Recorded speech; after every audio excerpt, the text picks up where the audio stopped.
இந்த வீடியோவில் நம்ம ஐஆர்டிசி அதாவது ட்ரெயின் டிக்கெட் எப்படி புக் பண்ண போகிறோம், இதில் என்னென்ன ஆப்ஷன் இருக்குது, அப்புறம் வந்து தக்கல் டிக்கெட் எப்படி புக் பண்ணுறது, தக்கல் டிக்கெட்டு நமக்கு கன்ஃபார்ம் ஆகிறதுக்கு நம்ம என்ன பண்ணணும், தக்கலில் நமக்கு குயிக்காக டிக்கெட் புக் பண்ணுறதுக்கு என்னென்ன பண்ணணும், ஸோ எல்லாமே இந்த வீடியோவில் பார்க்க போகிறோம். ஸோ நீங்கள் ஒரு ஜெராக்ஸ் கடை வச்சுருந்தீங்கன்னா கண்டிப்பாக ஒரு ரயில்வே டிக்கெட் புக்கிங் சென்டர்னு போடுங்க. கண்டிப்பாக வந்து உங்களுக்கு நல்ல ரெஸ்பான்ஸ் கிடைக்கும். ஒரு டிக்கெட்டுக்கு நம்ம குறைஞ்சது 100 ரூபா நம்ம கமிஷன் வாங்கிக்கலாம். ஏன்னா இன்றைக்கி ட்ரெயின் டிக்கெட்டு வந்து இன்னும் வந்து நிறையா பேருக்கு தேவைப்படுது. இன்னும் வந்து நம்ம ஒரு சில பேர் இந்த படித்தவங்க எல்லாமே மொபைலில் புக் பண்ணிடுறாங்க. ஒரு சில படிக்காதவங்க மட்டும் இன்னும் வந்து இந்த மாதிரி ட்ரெயின் புக்கிங் சென்டரை வந்து கேட்குறாங்க. ஸோ நீங்கள் ஒரு ஜெராக்ஸ் கடை வச்சுருந்தீங்கன்னா அங்கே வந்து ட்ரெயின் டிக்கெட் அவைலபிள்னு போடுங்க. கண்டிப்பாக உங்களுக்கு நல்ல ரெஸ்பான்ஸ் கிடைக்கும். இதில் வந்து நம்ம இன்வெஸ்ட்மெண்ட் பண்ண தேவையே இல்லை. அப்புறம் வந்து இதில் வந்து இது ஏஜென்ட் லாகின் ஒன்று இருக்கும், லாகின் ஒன்று இருக்கும். ஏஜென்ட் லாகினுக்கும் இது நம்ம பர்சனல் லாகினுக்கு என்ன டிஃப்ரென்ஸ் அப்படின்றத அந்த வீடியோ பார்க்க போகிறோம். ஸோ கொஞ்சம் கவனமாக கேளுங்க. ஃபஸ்ட்டு இதுதான் ஐஆர்டிசியோட அஃபிஷியல் வெப்சைட்டு. நீங்கள் ஐஆர்டிசி go.in அடிச்சாலே வந்துடும். உங்களுக்கு தான் ஃபஸ்ட்டு பேஜ் வரும். நீங்கள் அந்த ஐஆர்டிசி போகிறதுக்கு முன்னாடியே வந்து உங்களுக்கு ஐஆர்டிசியோட யூசர் நேம் பாஸ்வேர்டு கண்டிப்பாக நீங்கள் ரிஜிஸ்டர் பண்ணியிருக்கணும். இந்த வீடியோவில் வந்து எப்படி ரிஜிஸ்டர் பண்ணுறது நான் வந்து காட்ட மாட்டேன். இது வந்து ஆல்ரெடி உங்களுக்கு ரிஜிஸ்டர் ஆகியிருந்தால் டிக்கெட் எப்படி புக் பண்ணுறது அதை தான் பார்க்க போகிறோம். ஸோ ஒரு ஐஆர்டிசி டிக்கெட் பண்ணுறதுக்கு முன்னாடியே வந்து யூசர் நேம் பாஸ்வேர்டு கண்டிப்பாக உங்களுக்கு தெரிஞ்சிருக்கணும். அது இல்லாமல் அப்படின்னா தான் லாகின் பண்ண முடியும். நம்ம இதுக்கப்புறம் ஒரு வீடியோ நான் பிளான் பண்ணியிருக்கேன், ஐஆர்டிசி ரிஜிஸ்டர் எப்படி பண்ணுறதுன்னு. ஸோ அதை வந்து நம்ம அடுத்த வீடியோ பார்க்கலாம். ஸோ இந்த வீடியோவில் உங்களுக்கு ஆல்ரெடி நீங்கள் யூசர் நேம் பாஸ்வேர்டு இருந்தால் டிக்கெட் எப்படி பண்ணுறது அப்படின்றத வந்து இந்த வீடியோவில் பார்க்க போகிறோம். ஸோ ஃபஸ்ட்டு வந்து லாகின் போகிறேன். லாகினில் வந்துட்டு யூசர் நேம் பாஸ்வேர்டு போட்டுக்கோங்க. போட்டுட்டு கீழே வந்து கேப்சா அடிங்க. ஏன்னா கேப்சா வந்து 94 வந்திருக்கு TR. சரிங்களா? ஸோ யூசர் நேம் வந்து என்னோட இது யூசர் நேம், பாஸ்வேர்டு வந்து நான் ஹைட் பண்ணியிருக்கேன். ஸோ நீங்கள் வந்து யூசர் நேம் மேலே வந்து யூசர் நேம் போடுங்க, கீழே பாஸ்வேர்டு கொடுங்க. இன்கேஸ் உங்கள் பாஸ்வேர்டு மறந்து போச்சுன்னா கீழே பர்கட் பாஸ்வேர்டை கொடுங்க. அடுத்தடுத்த ஸ்டெப் வரும், அது இன்னொரு வீடியோ பார்க்கலாம். பட் இப்போதைக்கு டிக்கெட் எப்படி புக் பண்ணுறது, தக்கல் எப்படி புக் பண்ணுறது, நார்மல் டிக்கெட் எப்படி புக் பண்ணுறதுன்னு பார்க்கலாம். ஸோ நான் லாகின் போட்டேன், கேப்சா டைப் பண்ணிவிட்டேன், சைன்இன் பண்ணிவிட்டேன். ஸோ இதான் என்னுடைய பேர் வந்திருக்கு பாருங்கள், வெல்கம் டு கண்ணன் கனகராஜ். இது என்னோடய பேர், இதான் என்னுடைய யூசர் நேம். சரிங்களா? இப்போ வந்து நான் Madurai to Chennai ticket book பண்ண போகிறேன். ஸோ ஃப்ரம் வந்து மதுரை நீங்கள் மதுரைன்னு டைப் பண்ணுங்கள். ஸோ அதுவே வந்துடும். மதுரை பாருங்கள், கவனமாக பார்க்கணும். மதுரைன்னு கரெக்டாக உங்களுக்கு ஃபுல்லாக டைப் பண்ணிடுங்க, கன்ஃபியூஷன் தான். மதுரை. So Madurai junction Madurai. MDUன்னு இருக்குல்ல, ஷார்ட்கட்டு. அதாவது ஒவ்வொரு ரயில்வே ஸ்டேஷனுக்கும் ஷார்ட்கட் இருக்கும். நம்ம இப்போ ஃபஸ்ட்டு ட்ரெயின் டிக்கெட் புக் பண்ண போகிறீங்கன்னா மதுரைன்னு ஃபுல்லாக டைப் பண்ணுங்கள். இல்லை உங்களுக்கு எக்ஸ்பீரியன்ஸ் ஆயிடுச்சுன்னா மதுரையோட ஷார்ட் ஃபார்ம் தெரிஞ்சு வச்சுக்கோங்க, MDU. MDUனா உங்களுக்கு மதுரைன்னு வந்துடும். ஃபுல்லாக டைப் பண்ண தேவையில்ல. ஸோ மதுரை டு சென்னை எக்மோர்னு போடுங்க.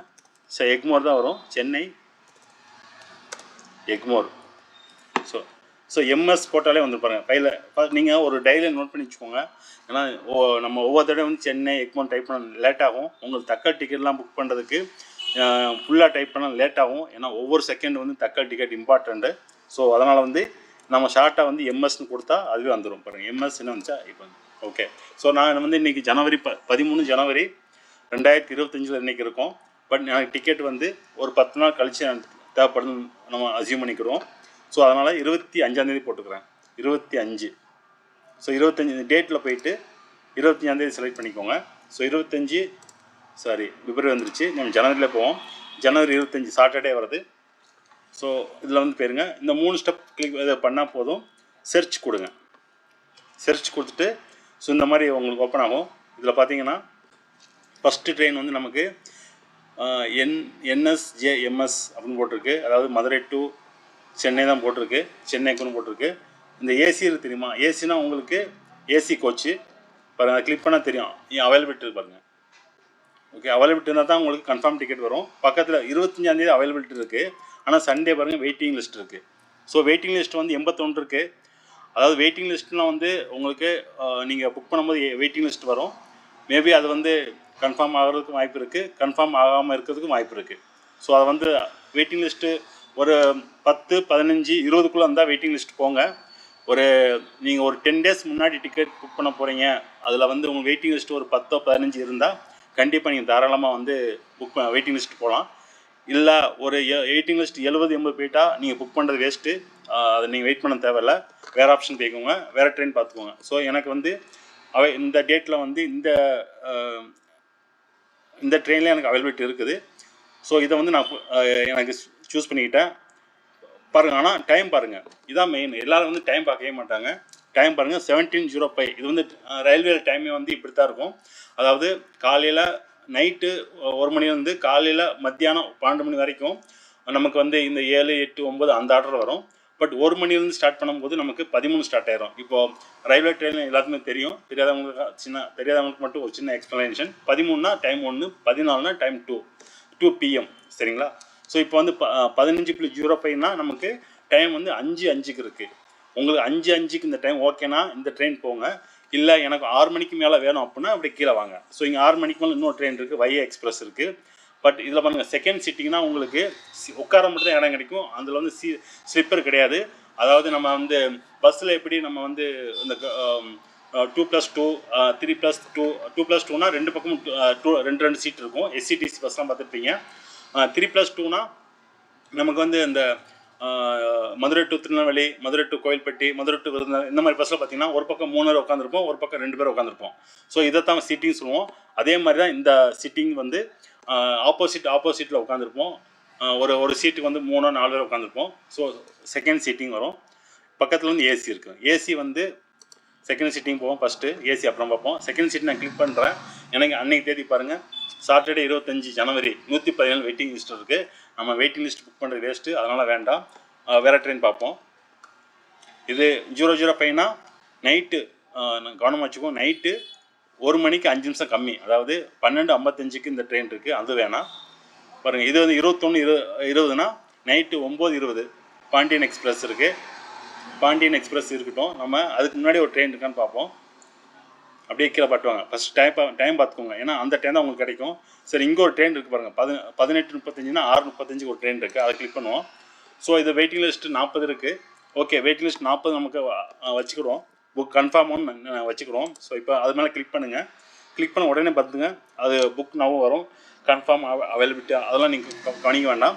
பேர் 295 வரும். இந்த 295 மட்டும் இதுங்க காட்டும்போது 295 வரும். பட் நீங்கள் டிக்கெட் புக் பண்ணும்போது ஒரு 30 ரூபாய் 40 ரூபா அடிஷ்னலாக வரும். அது எப்படின்னு பார்ப்போம். ஸோ நான் வந்து QLLN MS எக்ஸ்பிரஸ். ஸோ இந்த ட்ரெயினில் வந்து எனக்கு 6:30க்கு ட்ரெயின் இருக்குது, இந்த டைம் எனக்கு செட் ஆகுது அப்படின்னா பாருங்கள், சென்னைக்கு வந்து காலையில் 3 மணி 5 நிமிஷத்துக்கு போகுது பாருங்கள். ஸோ இது வந்து 25 சாட்டர்டே கிளம்புறோம், சண்டே. இது வந்து நெக்ஸ்ட் டே பாருங்கள், டேட் பார்க்கணும். எப்பயுமே வந்து டேட் எத்தனை மணிக்கு ஏறுறோம் அந்த டைம் ஃப்ரம்மில் வந்து எத்தனை மணிக்கு ஏறுறோமோ அந்த டைம் போட்டிருக்கோம். லாஸ்ட்டில் வந்து நம்ம எந்த ஸ்டேஷனில் இறங்குறோமோ அதோட டைம் போட்டிருக்கோம் பாருங்கள், சண்டே 26 ஏர்லி மார்னிங். ஸோ இதை செலக்ட் பண்ணிக்கிடுவோம், புக் நம்மளை கொடுப்போம். ஸோ இங்கே வந்து பேர் போட்டுக்கலாம். பேசுகிற பேர் வந்து நம்ம சும்மா ரெஃபரன்ஸ்க்காக கேட்கேன்னு போட்டிருக்கேன். ஏஜ் ஒரு 30 போட்டுக்கலாம். ஏஜ் கண்டிப்பாக போடணும். மேல் போட்டுக்கலாம். இந்தியன் அது அப்படியே இருக்கட்டும். சைட் அது அப்பரோ லோயரோ அது உங்களுக்கு என்ன தேவையோ நீங்கள் செலக்ட் பண்ணிக்கோங்க. ரெண்டாவது இந்த இடத்துல மறக்காமல் மொபைல் நம்பர் போட்டுக்கோங்க. நான் சும்மா ரெஃபரன்ஸ்க்காக 022555611 போட்டிருக்கேன். இது என்னோட நம்பர் கிடையாது. போட்டு பாருங்கள், இந்த பேமெண்ட் மோட நீங்கள் ரொம்ப கவனிக்கணும், ரொம்ப ஷார்ப்பாக கவனிக்கணும். இப்போது பேமெண்ட்டில் வந்து எப்போயுமே 2 ஆப்ஷன் இருக்கும். ஃபஸ்ட்டு பார்த்தீங்கன்னா payment through credit card, debit card, net banking, wallet, Bharat QR, pay on delivery, reward and அதர்ஸ்ன்னு இருக்குது. இப்போது நீங்கள் இந்த பேமெண்ட் மோடு செலக்ட் பண்ணிட்டீங்கன்னா ஓகே, நான் டேரெக்டாக லைவில் காட்டுறேன். அது பேமெண்ட் மோட் கிரெடிட் கார்டு போயிடுறீங்க. இப்போ பார்த்தீங்கன்னா பேசஞ்சர் டீட்டெயில் வரும். இப்போ நம்ம ஒரே ஒரு பேர் தான் போட்டிருந்தேன், அதனால் ஒரே ஒரு பேர் தான் வந்திருக்கு. இதே நீங்கள் 2 பேர் போட்டிருந்தா 2 பேர் வரும், 3 பேர் போட்டிருந்தா 3 பேர் வரும். ஸோ இப்போ போயிட்டு இங்கேயே ஒரு கேப்சா கேட்கும், கேப்சா நம்ம டைப் பண்ணிக்கலாம். கண்டினியூ கொடுங்க. பாருங்கள், அங்கே 295 காட்டுச்சா, கன்வீனியன்ஸ் ஃபீஸ் பாருங்கள் 17 ரூபா ஆட் பண்ணியிருக்காங்க. இப்போ ரூபா காட்டுது. ஸ்லீப்பர் கோச்சு இது வந்து பாருங்கள், இங்கே ஸ்லைட் இங்கே பக்கத்தில் போட்டுவாங்க ஸ்லீப்பர் கோச்சுன்னு சொல்லிட்டு. எஸ்எல் வந்தால் ஸ்லீப்பர் கோச்சுன்னு வரும். இந்த பட்டுவாங்க 1 ஆடிட் ஸ்லீப்பர் எஸ்எல்னா ஸ்லீப்பர் கோச்சு. அதை தான் அப்படி போட்டிருக்காங்க எஸ்எல்னு. போர்டிங் டைம் எல்லாம் போட்டிருக்கோம். நம்ம கண்டினியூ கொடுக்குறோம். ஸோ கண்டினியூ கொடுக்குறோம். போயிடுச்சு. இப்போது credit card debit card first option இருக்கும். மல்டிபிள் சர்வீஸ் நீங்கள் அதெல்லாம் போக வேண்டாம். இந்த ஃபஸ்ட் ஆப்ஷனை செலக்ட் பண்ணிக்கோங்க. ஓகே, பே நவுன் கொடுங்க.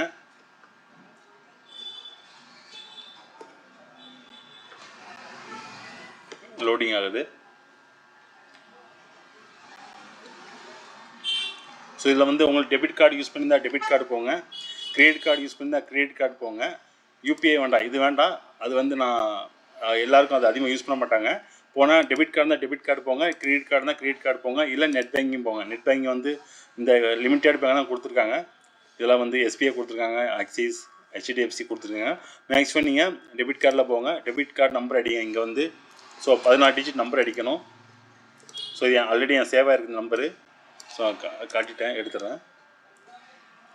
ஸோ இதில் வந்து number, credit card number, date, CV number. Okay, CV number போடுறோம்.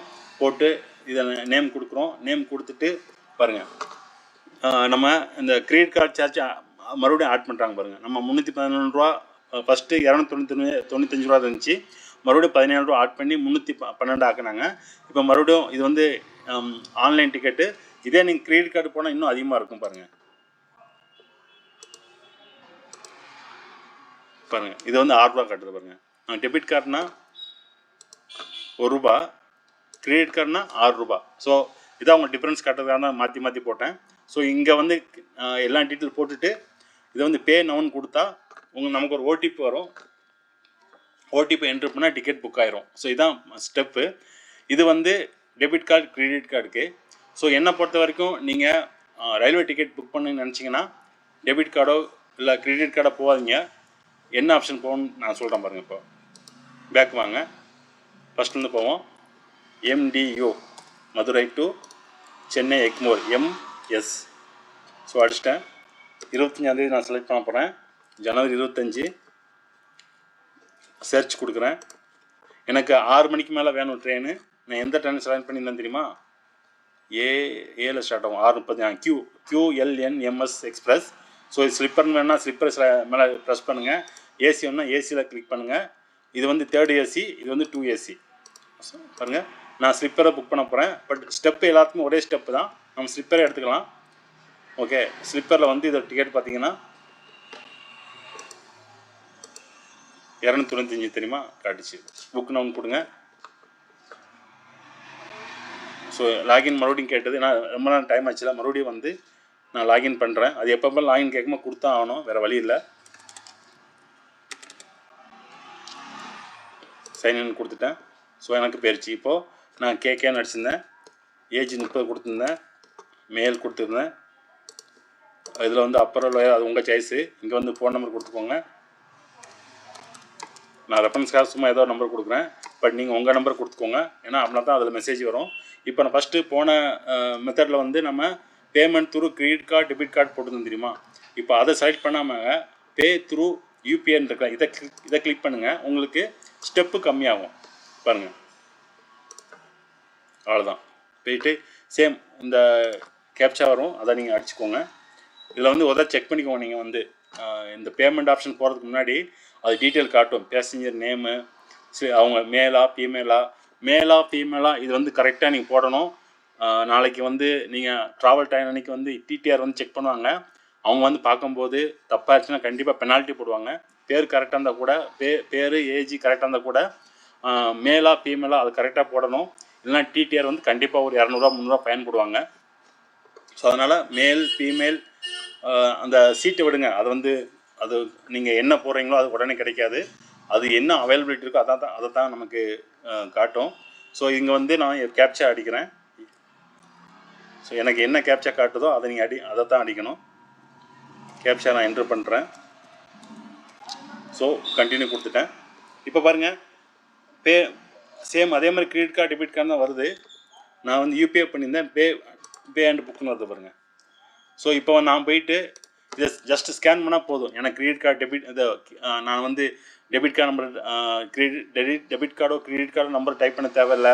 ஓடிபிக்காக எனக்கு வந்து நான் வெயிட் பண்ண தேவையில்லை. டேரெக்டாக நம்ம ஃபோன்பே ஜிபே எடுக்கிறோம், இந்த ஸ்கேனிங் பண்ணுறோம். பாருங்கள் அமௌண்ட்டு பாருங்கள் கம்மியாக வந்துருக்கு பாருங்கள். ஸோ எப்பயுமே வந்து டிக்கெட் நீங்கள் புக் பண்ணும்போது நம்ம அதில் புக் பண்ணும்போது 317 ரூபா இருந்துச்சு. இப்போது நம்ம 10 ரூபா சேவிங். ஓகேவா? இதை வந்து 360 தான் கட்டுதுங்க. யூபிஐ போனால் உங்களுக்கு டிக்கெட் அமௌண்ட் ரொம்ப கம்மியாக தான் வரும். அடிஷ்னல் அந்த transaction debit card credit card வராது. ஸோ ஒன்லி வந்து டேரெக்டாக 0 வரும். டிரான்சாக்ஷன் சார்ஜ் 0 வரும் பாருங்க. இதே நீங்கள் debit card credit card use பண்ணால் அடிஷ்னல் 10 ரூபாய் 12 ரூபா வரும். பட் நமக்கு வந்து 360 தான் வந்திருக்கு. ஸோ இதை ஸ்கேன் பண்ண உடனே வந்து உங்களுக்கு டிக்கெட் புக் ஆயிரும். சரிங்களா? ஸோ இதுதான் ஸ்டெப்பு. இது வந்து ஒன்லி ஃபார் ஜென்ரல் டிக்கெட்டு. ஜென்ரல்னா அன்ரிசர்வ் டிக்கெட் கிடையாது, ஸ்லிப்பர் கோச். சார் ஜென்ரல்னால் உங்களுக்கு இப்போது நான் அட்வான்ஸாக புக் பண்ணுறோம்ல, ஒரு 10 நாளைக்கோ இல்லை ஒரு வாரத்துக்கு முன்னாடியோ இல்லை ஒரு மாதத்துக்கு முன்னாடியோ புக் பண்ணுறது வந்து நம்ம ஜென்ரல் டிக்கெட்னு சொல்லுவோம். இதே வந்து தக்கல் எப்படி புக் பண்ணுறது அப்படின்னா, ஸோ அதை நான் இப்போ சொன்னால் உங்களுக்கு ரொம்ப கன்ஃபியூஸ் ஆயிரும். ஸோ நம்ம அடுத்த வீடியோ அதை பார்க்கலாம். இந்த வீடியோவில் இதோட முடிச்சுக்கலாம். ஒரு ஐஆர்டிசி டிக்கெட் புக் பண்ணி எப்படி நம்ம புக் பண்ணுறது, இதை வச்சு நம்ம எப்படி ஏர்ன் பண்ணுறது அப்படின்றத ஒரு பொதுவாக ஒரு இந்த ஐஆர்டிசி பார்த்திங்கன்னா ஃபஸ்ட்டு வந்து நம்ம பர்சனல் லாகின் போவோம். அப்புறம் அது பக்கத்துலேயே பார்த்திங்கன்னா ஏஜென்ட் லாகின் போட்டிருக்கும். அதை வந்து நான் கண்டிப்பாக ஏஜென்ட் லாகினுக்கும் பர்சனல் லாகினுக்கும் என்ன டிஃப்ரென்ஸ் அப்படின்னா, ஒரு இப்போ என் பேரில் நான் ஒரு ஐடி ஓப்பன் பண்ணியிருக்கேன், டேரெக்டாக ஒரு ஐடி ஓப்பன் பண்ணியிருக்கேன்னா என்னால் மாதம் ஒரு 8 தடவை டிக்கெட் புக் பண்ணலாம். 8 தடவை நீங்கள் புக் பண்ணிக்கலாம் மேக்ஸிமம். 8 தடவைனா 8 டிக்கெட் கிடையாது. நான் ஒரு தடவை லாகின் பண்ணி, சப்போஸ் ஃபஸ்ட் டைம் வந்து நான் லாகின் பண்ணி 2 டிக்கெட் புக் பண்ணிக்கிறேன். 2வது தடவை லாகின் பண்ணி 5 டிக்கெட் புக் பண்ணிக்கிறேன். 3வது தடவை லாகின் பண்ணி ஒரே ஒரு டிக்கெட் புக் பண்ணிக்கிறேன். 4வது தடவை லாகின் பண்ணி 5 டிக்கெட் புக் பண்ணுறேன். 5வது தடவை லாகின் பண்ணி 2 டிக்கெட் புக் பண்ணுறேன். 6வது தடவை லாகின் பண்ணி ஒரே ஒரு டிக்கெட் புக் பண்ணுறேன். 7வது தடவை லாகின் பண்ணி ஒரே ஒரு டிக்கெட் புக் பண்ணுறேன். 8வது தடவை ஓப்பன் பண்ணி லாகின் பண்ணி 2 டிக்கெட் புக் பண்ணுறேன். ஸோ நீங்கள் எத்தனை டிக்கெட் வேணாலும் பண்ணிக்கலாம். ஆனால் மேக்ஸிமம் ஒரு லாகின் பண்ணி ஒரு புக் பண்ணுற டிக்கெட் வந்து பார்த்தீங்கன்னா ஒரு டைம். இப்போது புரிஞ்சுதுன்னு நினைக்கிறேன். 8 தடவை லாகின் பண்ணி நீங்கள் புக் பண்ணிக்கலாம் மேக்ஸிமம். 9வது தடவை லாகின் பண்ணி புக் பண்ண போனீங்கன்னா அது அக்செப்ட் ஆகாது. இதாக வந்து பர்சனல் லாகின். ஏஜென்ட் லாகின் போனீங்கன்னா நீங்கள் ஒரு மாதத்துக்கு எவ்வளோ டிக்கெட் பண்ணாலும் எத்தனை தடவை லாகின் பண்ணிக்கலாம், எத்தனை டிக்கெட் வேணாலும் புக் பண்ணிக்கலாம். இது 2 தான் டிஃப்ரென்ஸு. இன்னொரு டிஃப்ரென்ஸ் இருக்குது. என்ன அப்படின்னா, பர்சனல் லாகினில் நாம் வந்து கமிஷன் சார்ஜ் செப்பரேட்டாக நமக்கு வராது. அதாவது உங்களுக்கு இந்த கமிஷன் சார்ஜோடு வரும் தெரியுமா? நீங்கள் ஏஜென்ட் லாகின் போய் டிக்கெட் புக் பண்ணிங்கன்னா கமிஷன் சார்ஜ் ஆட் ஆகி வரும். 20 ரூபாய் 30 ரூபா ஆட் ஆகி வரும். பட் 20 ரூபா 30 ரூபா யாரும் வாங்க மாட்டாங்க. அதை விட ஒரு 70 ரூபா 80 ரூபா கூட தான் வாங்குவாங்க. மினிமம் ஒரு டிக்கெட் 100 ரூபா வாங்குவாங்க. நீங்கள் உங்களுக்கு ஒரு ஜெராக்ஸ் கார்டு இருக்குது, உங்களுக்கு ஒரு ஐஆர்டிசியில் வந்து டிக்கெட் புக் பண்ண நினச்சிங்கன்னா இந்த வீடியோ பாருங்கள். உங்களுக்கு ரொம்ப ரொம்ப ஹெல்ப்ஃபுல்லாக இருக்கும். இந்த ஒரு மாதம் நீங்கள் 8 டிக்கெட் போட்டால் கூட போதும். நீங்கள் ஐஆர்டிசி அந்த ஏஜென்ட் லாகின் வாங்குறதுக்கு ஒரு வருஷத்துக்கு ஒரு 2000 டெபாசிட் பண்ணணும். வருஷம் ரினியூவல் பண்ணணும். அந்த 2000 என்னை பொறுத்தவரைக்கும் 2000 வேஸ்ட்டு. ஏன்னா 8 டிக்கெட்டு வர்றது கஷ்டம். முடிஞ்சால் இப்போ நீங்கள் ஒரு ஜெராக்ஸ் கார்டு வச்சுருக்கீங்க அப்படின்னா நீங்கள் உங்கள் பேரில் ஒரு லாகின் வச்சுக்கோங்க. உங்கள் ஃப்ரெண்ட்ஸு இல்லை உங்கள் வீட்டில் ஒரு ஆள் உங்கள் பிளட் ரிலேட்டிவ் யாராவது ஒரு லாகின் அவங்க பேரில் ஒன்று வச்சுக்கோங்க. சப்போஸ் உங்கள் லாகினில் வந்து ஒரு மாதத்துக்குள்ள 8 டிக்கெட் மேலே புக் பண்ணிட்டீங்க அப்படின்னா உங்கள் ஃப்ரெண்ட்ஸ்லேருந்து அந்த ஐடியா வாங்கி புக் பண்ணி கொடுங்க. ஸோ இதெல்லாம் உங்களுக்கு வந்து அந்த ஏஜென்ட் லாகின் தேவை இருக்காது. முன்னாடியே சொல்லிடுங்க. ஒரு ஸ்லிப்பர் கோச்சுக்கு வந்து ஒரு டிக்கெட் வந்து ஒரு 500 ரூபா 600 வந்தால் ஒரு 100 ரூபா அதிகமாக வச்சு வாங்குங்க. 100 ரூபா வரைக்கும் வாங்கலாம், தப்பு இல்லை. இதே வந்து ஒரு இந்த ஏசி டிக்கெட் அப்படின்னா ஒரு 1000 ரூபா ஒரு 1500 ரூபா அப்படி இருந்தால் கூட ஒரு 20 ரூபாய் 30 ரூபாய் போட்டு வாங்க.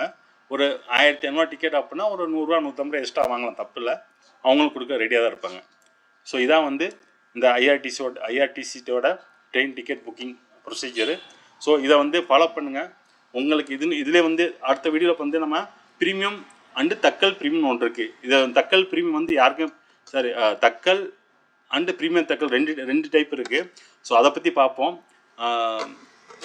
இப்போ நான் அதை சொன்னால் உங்களுக்கு வீடியோ வந்து ரொம்ப லென்த் ஆகிடும், ரொம்ப கன்ஃபியூஷன் ஆகிடும். ஸோ அதனால் வந்து அடுத்த வீடியோ வந்து தக்கலுக்கும் ப்ரீமியம் தக்கல்னால் என்ன, ரெண்டு ஏன் தனித்தனியாக போடுறாங்கன்ற ஒரு சின்ன வீடியோ அடுத்து நான் ரெடி பண்ணி வச்சுருக்கேன். ஸோ அதை அடுத்த வீடியோவில் பார்க்கலாம். ஸோ தேங்க்ஸ் ஃபார் வாட்சிங். Please support my channel.